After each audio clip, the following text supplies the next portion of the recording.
La prédica de hoy, como siempre, está basada en el domingo que tenemos para tomar la cena del Señor. La esencia es el perdón. La clave es el perdón. La clave de cada un ser humano que busca a Dios tiene que terminar siendo el perdón. Sin perdón no hay futuro. Tenemos cartelitos en la iglesia puestos, ¿no? Sin perdón no tenés paz. Muchas veces sin perdón te acostás a dormir y no te podés dormir. Sin perdón tal vez no tengas amigos. Sin perdón no actúa la conciencia. Sin perdón el ser humano vive a la balbuena del mundo y es arrociado por las cosas de esta tierra. Es como una nave en el medio de la mar, en el medio de una tormenta, que se queda sin timón y se queda sin velas, donde el agua lo lleva para un lado y para el otro y el viento lo puede dar vuelta. Así es una persona que no puede practicar el perdón. Las coordinaciones han hablado muy claro de lo que es el perdón, ¿no? Todos los que estamos acá conocemos, porque una vez por mes predicamos sobre el perdón. Ahora, ¿lo practicamos verdaderamente? Porque la esencia del perdón está basado en el conocimiento de Dios. Conocemos que hay un Dios todopoderoso. Ni siquiera la gente que va a la iglesia puede decir, no, yo no conozco a Dios o no creo en Dios. Todo el mundo parece que cree en Dios, gran parte de la sociedad. Pero no conoce verdaderamente que Dios un día mandó a Jesucristo. Es la clave. Jesucristo es la clave de lo que Dios quiere de cada uno de nosotros. Porque Jesucristo demostró el más grande amor de Dios. Y al mostrar el más grande amor de Dios, mostró qué maravilloso es el perdón. Porque desde la cruz, mientras todos le injuriaban, le insultaban, Él dijo, Señor, ten piedad de ellos. No le tomes en cuenta lo que están diciendo. Son gente que no tiene conciencia, que no tienen tu don de poder creer. Para poder perdonar verdaderamente, tenemos que tener ese don de creer. Y uno cree cuando tiene fe. Esa fe se lleva a cabo cuando uno hace lo que Dios manda. Pero mientras esa fe no funcione dentro de nuestro ser, no podemos ejercitar el perdón. Yo debo creer concretamente que un día Dios mandó a Jesucristo a esta tierra a demostrarnos cómo teníamos que vivir. Y dentro de esa esencia de poder vivir en paz como Jesucristo constantemente hace especificación en su palabra, tenemos que tener conciencia y entendimiento que debemos vivir como Cristo vivo, como Cristo vivió, como Cristo existió, como Cristo nos demostró. ¿Nosotros vivimos como verdaderamente Cristo vivió? ¿Pensamos como Cristo? Es casi imposible que si nosotros no tenemos una fe en Jesucristo, vivimos como Jesucristo nos mandó, podamos llevar una vida de perdón. Por eso, primeramente, la esencia es creer en Jesucristo. Y eso es dificilísimo. ¿Cómo voy a creer en un tipo que me dicen que hace 2000 años murió en una cruz, que dio su vida por mí, que perdonó, que nos dio vida eterna? ¿Cómo voy a creer en eso? Si no le creo a los políticos, no le creo al presidente, no le creo a nadie, ¿cómo voy a creer? Solamente el don de Dios que pone en cada uno de nosotros nos puede dar esa facilidad de poder creer en Jesucristo y en base a creer en Jesucristo llevar una vida como Cristo la llevó. Y Jesucristo vivió perdonando. Es tan importante el perdón que el perdón nos puede llevar a sanarnos. Pero no únicamente a sanar nuestro corazón, a tener una mente limpia, a sanar de enfermedades. ¿Cuántas veces Jesucristo caminando le iba a decir a aquellos que estaban enfermos, tus pecados te son perdonados. ¿Qué significaba eso? Significaba que en el perdón que Cristo le estaba dando a esa gente, a esos enfermos, los enfermos se sanaban. ¿Tiene que el pastor venir a orarte para que vos te sanés? Hemos estado acostumbrados muchos años a que el pastor te tenía que tocar y tenía que orar por tu vida para que vos te sanaras. En un momento emocional o un momento determinado, vos tomes conciencia de lo que estaba pasando y tal vez recibías un milagro. Pero el milagro más grande, el más maravilloso, es cuando el cristiano comienza a vivir como cristiano. Comienza a vivir como Dios manda. Y eso es maravilloso. Ese es el más grande milagro que tiene un ser humano. Cuando reconsidera su vida, cuando se entrega a Dios, cuando empieza a vivir como Jesucristo nos mandó. Ese es el milagro. Y en base a ese milagro ocurren un montón de milagros más. Porque el cristiano empieza a llevar una vida de perdón. Primero la fe, la esperanza, y después ese amor verdadero que yo siento por las almas, que se ejercita en el perdón. Cuando Jesucristo era vapuleado, injuriado, insultado, Él los amaba. Y es algo dificilísimo. ¿Cómo voy a amar a mi enemigo? Pero ahí hay una clave. Esa es una clave maravillosa, que es cuando yo amo a mi enemigo, pongo la justicia de Dios sobre su vida. Yo no voy a hacer justicia por mi propia cuenta, la va a hacer Dios. Y yo le puedo asegurar, y muchas veces hemos predicado sobre esto, que más vale a esa persona le haga justicia a otro ser humano y no Dios, porque la justicia de Dios es terrible. Entonces cuando alguien me hace algo, me daña en distintas formas de la vida, y yo tomo represalia, es una represalia humana, que me puede traer hasta consecuencias a mí, porque el odio, el rencor surge en mi vida, no me trae paz hasta que yo no me pueda vengar de esa persona, hasta que yo no le pueda hacer daño a esa persona, hasta que yo no vea a esa persona que le pasa algo y yo me goce por lo que está pasando, no voy a tener paz. Eso le pasó porque a mí me hizo esto, o porque a mí me hizo lo otro. Me engañó, fíjate, ahora tiene un cáncer de próstata.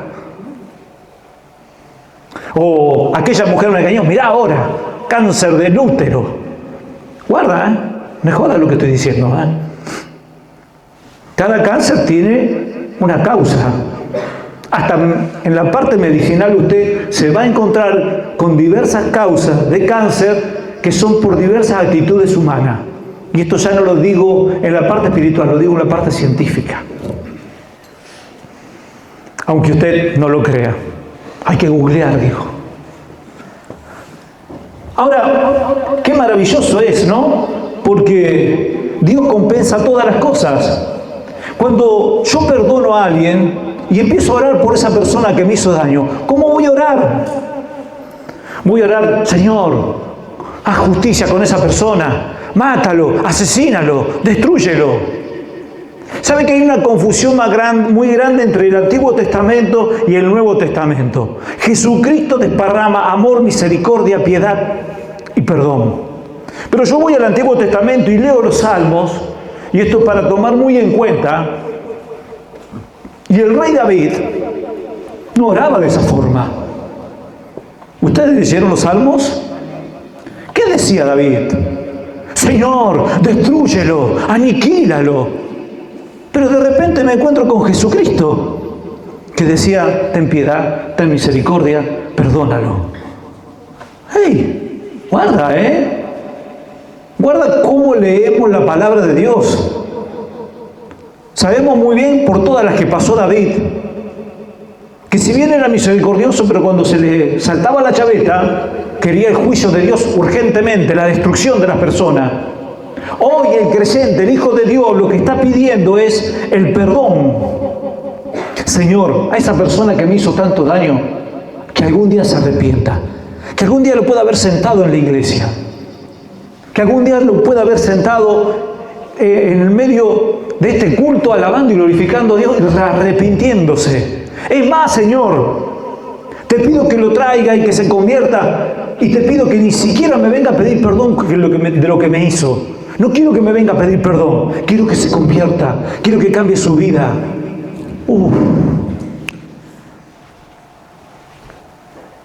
¿Podemos llegar a pensar de esa forma?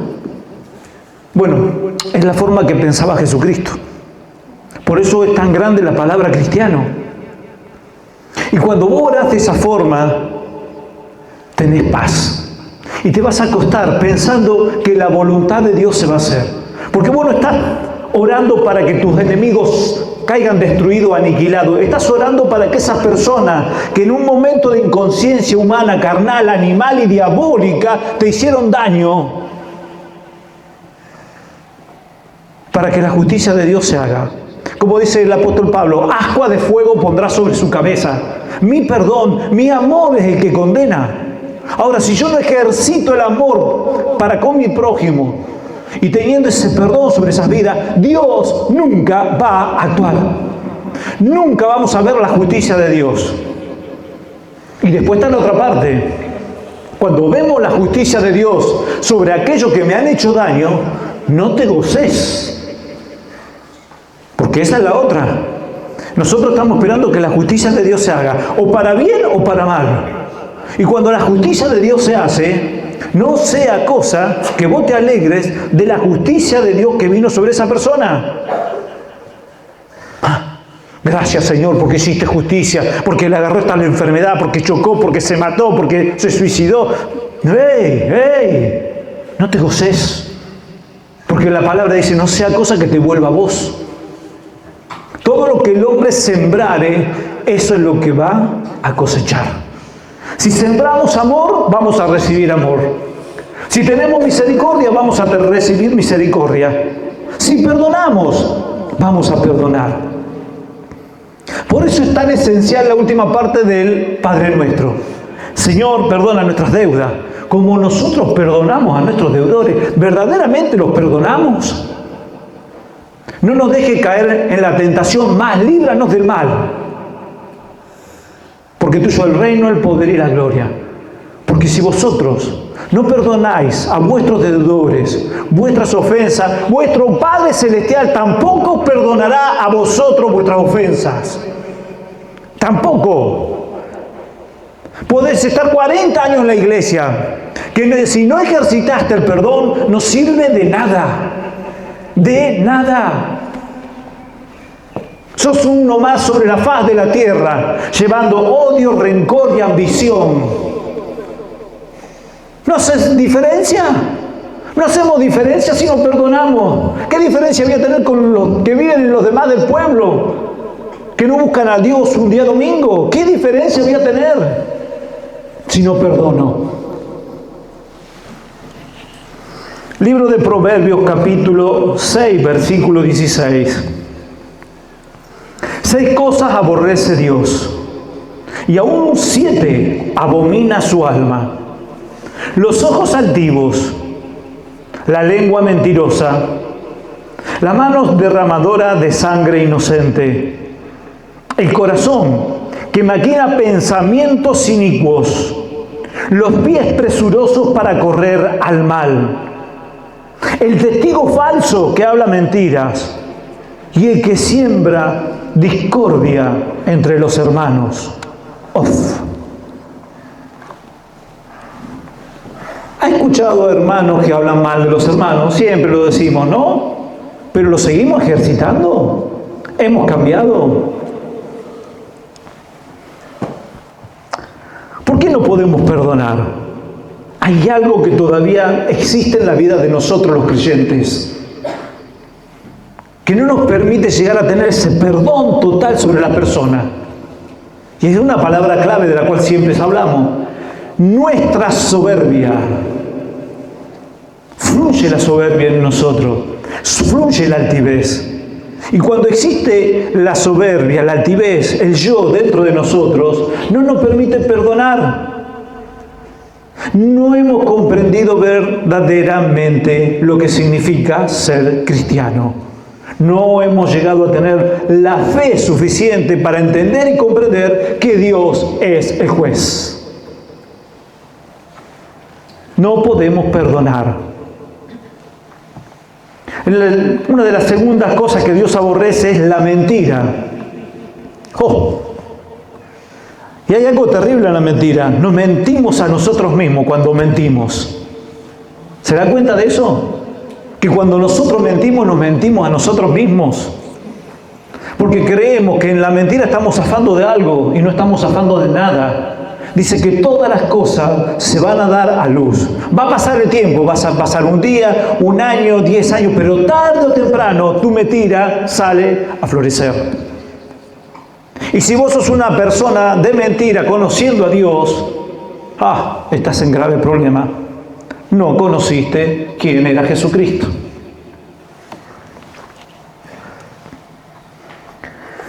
No confías en que diciendo la verdad, Dios te va a bendecir. Porque sos una persona sincera, una persona íntegra. Claro, por ser una persona íntegra y sincera, tal vez a los otros les choque de que vos seas íntegro y sincero. Y eso duele. Porque lo primero que pensás es, si yo le digo la verdad, ¿qué van a pensar de mí? No te importa lo que van a pensar de vos. Lo que importa es lo que va a pensar Dios de vos. Eso es lo que te debe importar. Porque Dios a su tiempo hará justicia y pondrá las cosas al nivel que las tiene que poner. Las manos derramadoras de sangre inocente.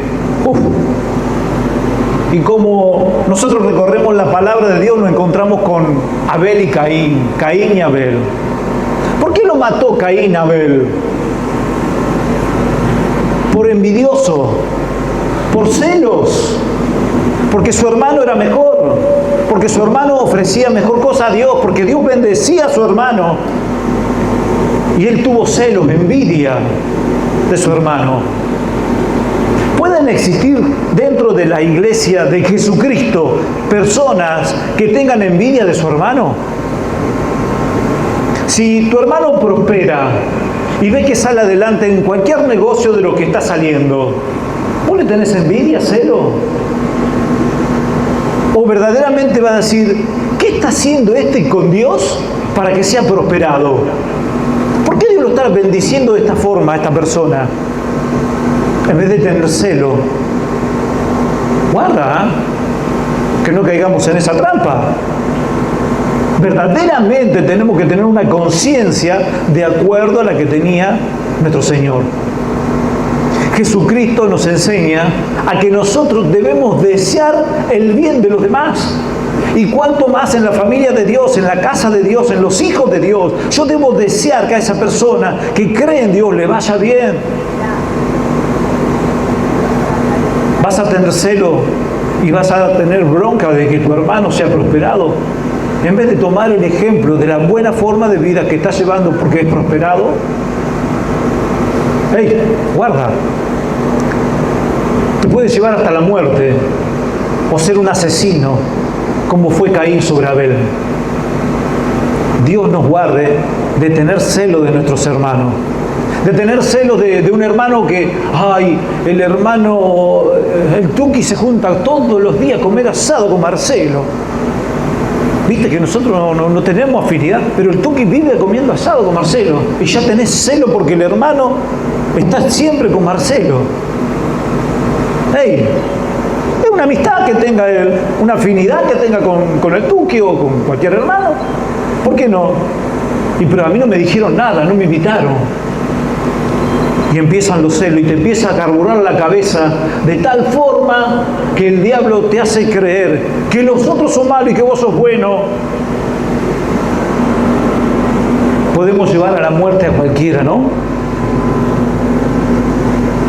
El corazón que maquina pensamientos malos. ¿Qué tema? ¿Somos malos por naturaleza o nos hacemos malos?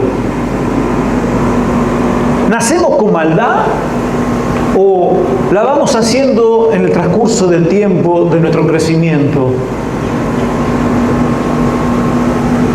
Jesucristo le decía, dejad venir los niños a mí, porque de lo tal es el reino de los cielos. Pero sé como los niños en su malicia, en su forma de actuar.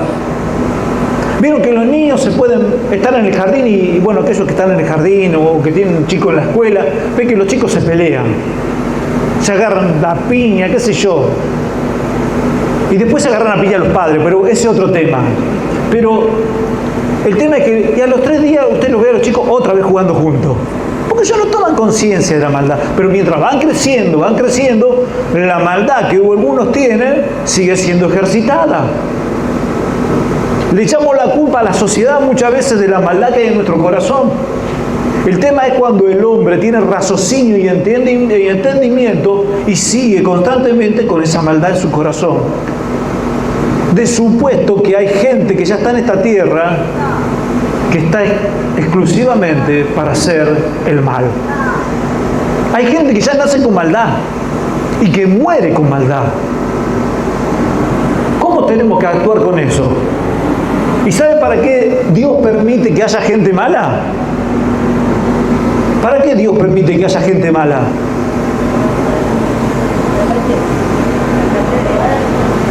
Para probar a nosotros que decimos ser buenos. Para probarnos a nosotros que decimos tener el amor de Dios. Para probarnos a nosotros que hablamos del perdón. Dios hizo todo bajo un determinado control para que los hijos de Dios puedan llamarse hijos de Dios.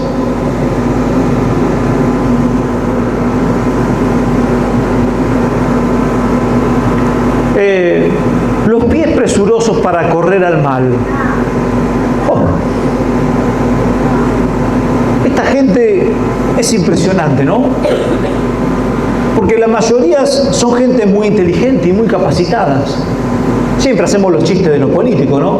Vieron que los políticos tienen muy buena labia, ¿no? Te convencen. Vos dejás hablar un político y como dice un periodista muy conocido, Nelson Castro, dice, yo no hablo con los políticos porque seguro que te van a convencer. Y Nelson Castro no habla con ningún político, ni de ninguna clase, porque te convencen. Bueno, tienen determinadas capacidades, tienen maquinaciones de maldad constantemente. Son capaces, son inteligentes, hasta se hacen sabios humanos para poder convencerte. Tienen un montón de cualidades adversas. Son inteligentes y sagaces. Son muy sagaces. El testigo falso. Proverbios capítulo 12. Escuchen bien lo que dice la palabra de Dios. Versículo 17. El que habla verdad claramente declara justicia, mas el testigo mentiroso engaña. Hay hombres cuyas palabras son como golpes de espada, mas la lengua de los sabios es medicina. El labio veraz, el labio verdadero, permanece para siempre, mas la lengua mentirosa solo por un momento. Quieren hacer el mal a su prójimo o sacar ventaja. Todo hombre tiene un precio. ¿Por qué una persona que atestigua falsamente lo hace? Porque tiene un montón de cualidades adversas a la voluntad de Dios. Tiene ambición, tiene celos, tiene deseo. Entonces, si alguien te ofrece determinada plata, sos capaz de atestiguar y mandar al infierno, a cadena perpetua, a tu propia mamá. Porque la ambición es tan grande dentro de ese ser humano que sos capaz de cualquier cosa. Y por eso sale esta cita, todos los hombres tienen un precio, se venden. El ser humano se vende por la ambición. Y por ese medio de la ambición siempre llega la plata. ¿Vieron todos los casos de corrupción que hay en el país, no? Saltó Adorni, salta salta el otro con la Jessica Sirio, lleno de millones de dólares. Pero en un momento ellos, ¡pac!, agarraron la plata. Las valijas llenas de dólares. Y ellos creían que nunca les iba a pasar nada. Pero en un momento llegó la justicia. Y de vivir en la lujuria, de estar en un yate con prostitutas, hoy están viendo dónde se van a esconder para que la justicia no los meta presos.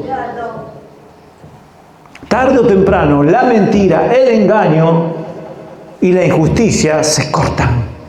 Empieza la justicia divina. Empieza la justicia divina. El diablo te va a dar siempre lo que vos deseás. Sos capaz de cualquier cosa. Pero en un momento determinado, el diablo saca tu mano y te deja solo. Y ahí viene la justicia de Dios.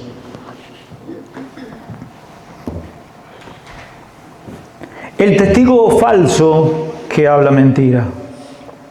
Dios nos guarde de tener un corazón de acuerdo a lo que tienen esas personas. Y por último, el que siembra discordia entre los hermanos. Capítulo 10, versículo 12.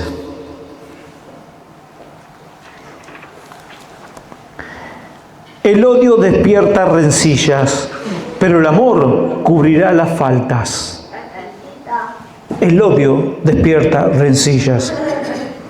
¿Qué sabe suceder cuando vos sos una persona que sos el único hijo? Y tu papá te dan todo, tenés todo, tratan de darte todo lo que vos necesitas. Ahora, cuando son muchos hermanos, se arma el bolongui. ¿Por qué vos lo querés más al otro? ¿Y por qué vos lo querés más al otro? ¿Por qué le diste eso al otro? ¿Por qué él va? A mí no me deja salir, al otro me deja salir. ¿Por qué le diste plata? ¿Por qué se arma una? El hermano que tiene mucho celo y mucha bronca despierta rencillas y empieza a justificar su vida porque no recibe lo mismo que los demás. Y nace el odio, la bronca, el rencor. No piensa en los méritos propios, en la meritocracia. Piensa en que siempre tiene que recibir para sentirse bien. Y cuando no se siente bien, empieza a armar un pequeño fuego en el hogar. Pero no solamente se puede prender un pequeño fuego en el hogar, porque estamos hablando de los hermanos carnales. Ahora lo llevamos a los hermanos espirituales, a los hermanos de la iglesia. ¿Por qué canta esa hermana y yo no canto? ¿Por qué lee esa hermana y yo no leo? ¿Por qué le pasa a orar a aquel y yo no lo oro? ¿Por qué le invitó el pastor a comer a aquel y a mí no me invitó? Empezamos en esa disyuntiva, ¿no? Empezamos en eso. ¿Por qué me invitó o no me invitó? Tanto en una parte como en la otra surge y emerge del ser humano, de lo profundo del corazón, el celo, la envidia. Y Dios nos manda a no ser de esa forma, a no vivir de esa forma. Un verdadero hijo de Dios es una persona que vive con virtudes, en la calma del Espíritu Santo. Pero para que habite el Espíritu Santo en nuestras vidas, tenemos que hacer lo que Dios manda. Dios nunca va a estar dentro de un corazón donde hay rencillas, donde hay bronca, donde hay rencor. Olvídate de que Dios va a estar en tu vida. Porque nosotros estamos acá y decimos, estamos en la casa de Dios. Sí, gloria a Dios por lo que Dios nos ha dado. Estamos en el templo. Ahora, los que habitan el templo, ¿tienen a Dios? Cada uno de nosotros que habitamos en este templo, ¿tenemos a Dios? Hemos dedicado esta construcción para la gloria de Dios, pero los que estamos adentro, ¿tenemos a Dios? ¿Hasta qué punto puedo llegar yo a decir que Cristo vive en mí? Porque la guerra que se desata en tu cabecita es constante. Cuando tu corazón no está bien, tu cabeza maquina, sujeta el corazón y lo traduce en muerte. Porque por el pecado viene la muerte. Y si vos sos una persona que vivís con odio, con rencor, con rencilla, no tenés a Dios en tu corazón. Por ende, vivís predicando muerte en vez de predicar vida. No hay otra forma de combatir el pecado que mora en nuestro corazón sino que Dios more en nuestro corazón. Que el Espíritu Santo reine en mí. ¿Vieron que cantamos ese corito? Reina en mí, Señor, reina en mí. Haz en mí tu voluntad y úsame como tú quieras. Soy completamente tuyo, mi Señor. Soy completamente tuyo, mi Señor. Lo siento, de la cabeza hasta mis pies canta el corito, y cantamos corito, y cantamos cosas lindas, pero ¿la vivimos? ¿Vivimos realmente como Dios manda? ¿Quién habita en tu corazón? Y esto acordate muy bien. Mientras en tu corazón haya odio, rencor, falta de perdón, no está Dios en tu corazón. Lamento decirte que si eso no habita en tu corazón, ya no sos cristiano. Ya dejaste de ser un hijo de Dios. Por ende, vienen muchos dolores y aflicciones dentro de la iglesia, de la casa de Dios. Porque una cosa que Dios te pruebe en una lucha, en una prueba, como lo probó a Job, y otra cosa que venga el castigo de Dios por ser un falso creyente. Entonces la exhortación está en que si nosotros no cambiamos verdaderamente lo profundo de nuestro corazón, no vamos a ser personas con perdón.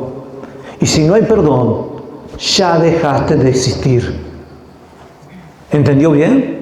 Si no hay perdón en tu vida, dejaste de existir.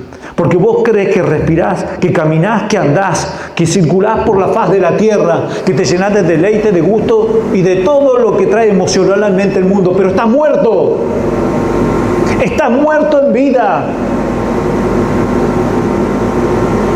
Si no tomamos conciencia de que debemos cambiar realmente lo profundo de nuestro corazón y vivir como Cristo vivió, estamos muertos. Porque esta es la primera muerte que estás pasando. La segunda muerte es cuando te encierran en un cajón o te mandan al crematorio. Se acabó todo. Ya no tenés más oportunidad. Hoy es un día de oportunidades. Hoy es un día de perdón.